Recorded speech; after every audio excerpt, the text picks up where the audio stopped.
Bonjour tout le monde, bonjour mes chers élèves, bonjour chers parents, bonjour chers professeurs. Aujourd'hui, on va travailler sur un nouveau texte, un texte qui appartient comme on dit, des textes documentaires. Documentaire, ça veut dire quoi? Documentaire, ça veut dire un texte qui donne des informations. Donc aujourd'hui, on aura plein d'informations concernant l'histoire parce que on va travailler sur un documentaire historique. Lorsqu'on parle de l'histoire avec un grand H, donc on parle ici du passé, on parle du commencement de l'humanité, surtout avec la préhistoire, avec la notion des pierres taillées, avec les mammouths, avec les grottes, etc. Et après vient ce qu'on appelle l'histoire, le commencement de l'histoire avec l'écriture. Donc, ce qui nous importe ici, d'abord les nombres. Donc ici, on va essayer de travailler sur la notion de l'écriture.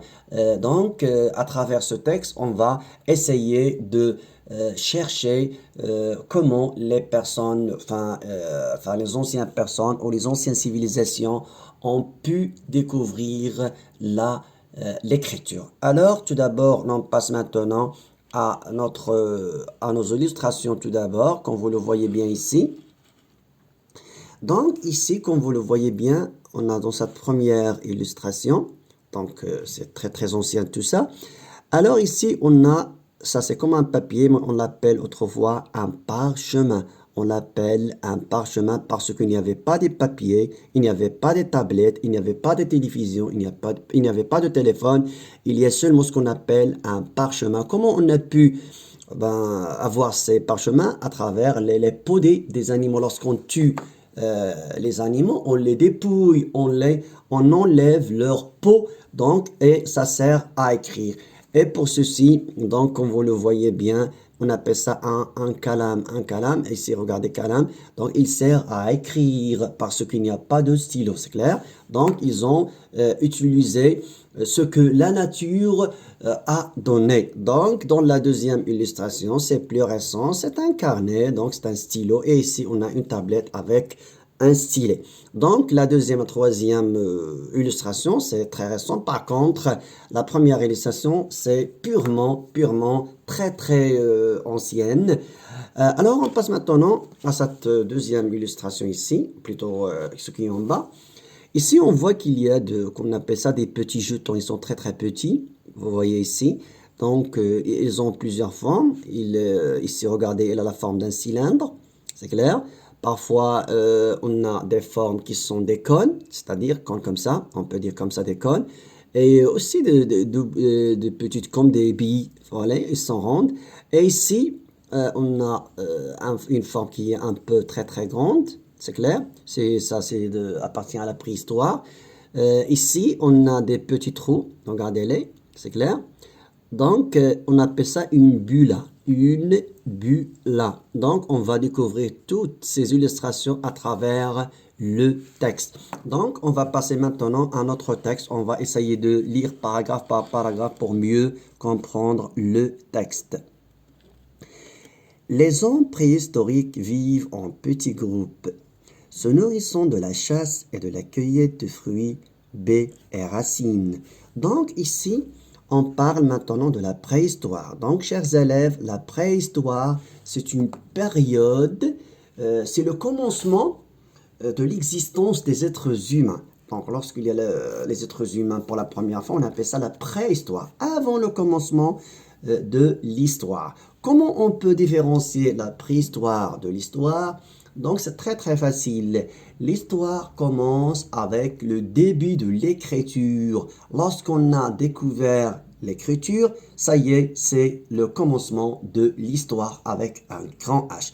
Par contre, ce qui vient avant, on appelle tout simplement la préhistoire. C'est normal, puisqu'on a ici le préfixe pré. Regardez, c'est pré, ça veut dire avant l'histoire. Donc, on parle des hommes qui vivaient avant l'histoire.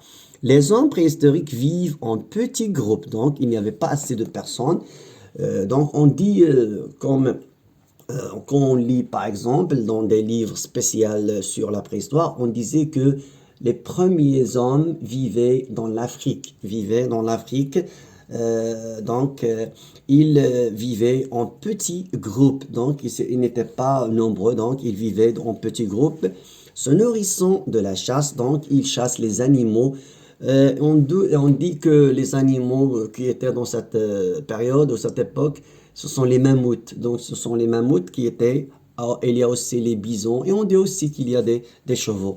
Se nourrissant de la chasse, donc ils chassent les animaux, et de la cueillette, c'est-à-dire ils cueillent les fruits. Ils cueillent les fruits comme les baies et les racines des arbres. Le soir, ils se rassemblent, ça veut dire les hommes préhistoriques se rassemblent, se réunissent comme ça, ils font ils se réunissent comme ça sur le feu, autour du feu pour se raconter des histoires. Donc, pendant le soir, donc, ils font du feu et ils se tournent comme ça pour se raconter des histoires. Et échanger des informations. Donc, ils se racontent des informations qu'ils conservent gravées. Donc, gravées. Ils ont gravé ces informations sur les pierres. Donc, avant l'écriture, il y a le fait de graver. Donc, ils gravent les informations sur une pierre. Ils prennent une pierre, ils commencent à graver comme ça. Ils gravent sur cette pierre. Ou sur un os. Donc, les os, ou plutôt les os des animaux, ils gravent quelque chose, je sais pas, des dessins comme ça, des idéogrammes sur ces os, ou dessinés sur les parois d'une caverne. La caverne, donc c'est la grotte, les parois sont les murs, donc les murs des cavernes. Donc je peux répéter ici, on disait que les hommes préhistoriques, donc ils vivaient en petits groupes, c'est clair, ils mangent ce qu'ils chassent, c'est clair, et ils mangent aussi les fruits comme les baies et ils mangent aussi les racines. Pendant le soir, qu'est-ce qu'ils font donc? Ils se réunissent autour du feu, ça raconte des histoires, ils se donnent des informations, ces informations sont gravées sur soit une pierre, soit un os, soit sur les parois d'une caverne. Plus tard, après, avec les premières villes, maintenant, ils vont construire des maisons parce qu'il y a les premières villes. Avant, il y avait les grottes. Maintenant, ils ont construit des villes. Apparaissent les métiers. Maintenant, il y a des métiers, des professions, des travaux, comme les cultivateurs. Cultivateurs, ça veut dire qu'ils cultivent la terre, c'est-à-dire qu'ils travaillent sur la terre. Il y a les éleveurs qui élèvent les animaux, comme les bisons, comme par exemple les chevaux, comme, je sais pas moi, les mammouths, etc. Il y a les artisans, ceux qui travaillent avec leurs mains, par exemple comme les potiers qui font des pots. Il y a aussi des tisserands qui font des tapis, etc. Donc il y a plusieurs métiers, etc. Ça veut dire qu'il y a d'autres métiers. Les marchandises, donc les marchandises sont produites en nombre. Ça veut dire ces commerçants qui travaillent, donc ils ont de la marchandise. Ils ont de la marchandise, donc ils sont produites en nombre. Ça veut dire qu'il y a plusieurs marchandises, c'est clair. On les échange, c'est-à-dire on donne à quelqu'un et lui, il nous donne autre chose. C'est ça, échanger, c'est clair. Et on les exporte dans les contrées plus lointaines. Donc, ici, par exemple, on va dire que ici, il y a une petite région ici, et il y a d'autres ici. Donc, on va essayer d'exporter. On va essayer d'exporter les marchandises, c'est clair? Donc, on dit ici, on les échange et on les exporte dans les contrées plus lointaines. C'est ce qu'on appelle le commerce. Les commerçants, ça veut dire les personnes qui vendent des articles, de la marchandise, sont ainsi les premiers à éprouver le besoin de conserver une trace de leur transaction. C'est clair, puisqu'on fait de la vente, donc on doit marquer, on doit écrire, mais maintenant il n'y a pas, on n'a pas l'écriture, on n'a pas encore découvert l'écriture. Donc, qu'est-ce qu'ils font? Donc, donc ici, les commerçants sont ainsi les premiers à éprouver le besoin de conserver une trace de leur transaction. Donc, ils doivent écrire. L'homme a appris à compter avant de savoir écrire. Ça, c'est une information très, très importante. Parce qu'on dit que l'homme, la première chose qu'a découvert l'homme, c'est le fait de compter, de calculer. Ça veut dire 1, 2, 3, 4, etc. C'est avant l'écriture. Donc, l'homme préhistorique, c'est calculer, mais il ne sait pas écrire. C'est ça cette information. L'homme a appris à compter avant de savoir écrire.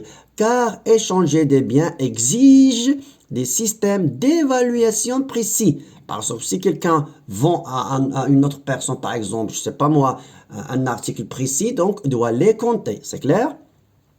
Cette activité a d'abord été exercée par les scribes. Les scribes, c'est un homme ou une personne qui écrit. C'est ça son travail. Scribe, ça veut dire écrire. Donc, cette activité d'abord a été exercée par les scribes, c'est-à-dire les personnes qui écrivent, au service des temples et des palais royaux. On peut parler ici de commencement de l'écriture. Parce que déjà, il y a quelqu'un qui écrit, ça veut dire on a commencé à écrire. Les scribes au service des temples. Des temples, c'est comme des lieux pour faire la prière ou pour autre chose. Donc les temples ou des palais royaux, comme le palais royal, dans lesquels existaient de vastes entrepôts, de grandes chambres, de grandes salles pour mettre les marchandises destinées à la conservation des marchandises.